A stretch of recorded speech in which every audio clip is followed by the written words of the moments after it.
జనరల్గా మనం తీర్థయాత్రలు చూస్తాం, జైత్ర యాత్రలు చూసాం, విజయయాత్రలు చూసాం, దండయాత్రలు చూసాం, ఓదార్పుల యాత్రలు కూడా చూసేసాం.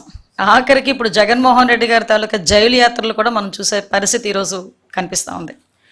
ఒక పక్క నుంచి గౌరవ ముఖ్యమంత్రి గారు చంద్రబాబు నాయుడు గారు క్షణం తీరిక లేకుండా రాష్ట్ర అభివృద్ధి గురించి అహర్నిశలు కష్టపడమే కాకుండా సింగపూర్ లాంటి దేశాలకు వెళ్ళి అక్కడి నుంచి పెట్టుబడులు రప్పించుకోవటానికి 4-5 రోజులు సుమారుగా 30-40 మీటింగులు కూడా ఏర్పాటు చేసుకొని ఆయన అహర్నిశలు శ్రమిస్తూ ఉంటే, ఈరోజు జగన్మోహన్ రెడ్డి కనీసం ప్రతిపక్ష హోదా లేకపోయినా ఒక ప్రతిపక్ష నాయకుడిగా ఉన్నప్పటికీ కూడా బాధ్యతారహితంగా ఈరోజు సబ్ జైలు చుట్టూ తిరగటం, ఖైదీల్ని పరామర్శించడం, హత్యలు చేసిన వాళ్ళని పరామర్శించటం, లేకపోతే ఈ గాంజా బ్యాచ్ని పరామర్శించటం, లేకపోతే పొగాకు రైతుల్ని మేము పరామర్శిస్తున్నానని చెప్పి పొగాకుని తొక్కి పారేయటం, మామిడి పళ్ళు రైతులను పరామర్శిస్తున్నానని చెప్పి వెళ్ళి ఆ మామిడి పళ్ళని కారులతో తొక్కించటం, ఇలాంటి సందర్భాలన్నీ చూస్తూ ఉంటే ఒక్కొక్కసారి జగన్మోహన్ రెడ్డి తాలూకా మానసిక పరిస్థితి గురించి కూడా ప్రజల్లో కూడా ఒక చర్చ జరగాలి అన్నదైతే వాస్తవంగా కనిపిస్తూ ఉంది.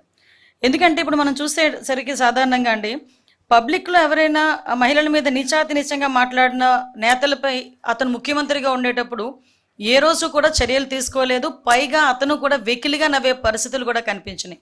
సాక్షాత్తు అసెంబ్లీ సాక్షిగా నారా భువనమ్మని గురించి నోటికొచ్చినట్టు మాట్లాడినప్పుడు కానీ, ఇతర మహిళల గురించి నోటికొచ్చినప్పుడు మాట్లాడినప్పుడు కానీ ఎక్కడా కూడా ఇది ఎందుకు మాట్లాడారు అన్నది ఖండించపోవడం, పైగా వాడిని ప్రోత్సహించే పరిస్థితుల్లో ఆ రోజు ఉన్నాడు. ఈరోజు ప్రతిపక్షంలోకి వచ్చిన తర్వాత కూడా ఈరోజు కూడా అదే ధోరణి కొనసాగించడం అన్నది చూస్తూ ఉంటే నిజంగా చాలా బాధ అనిపిస్తూ ఉంది.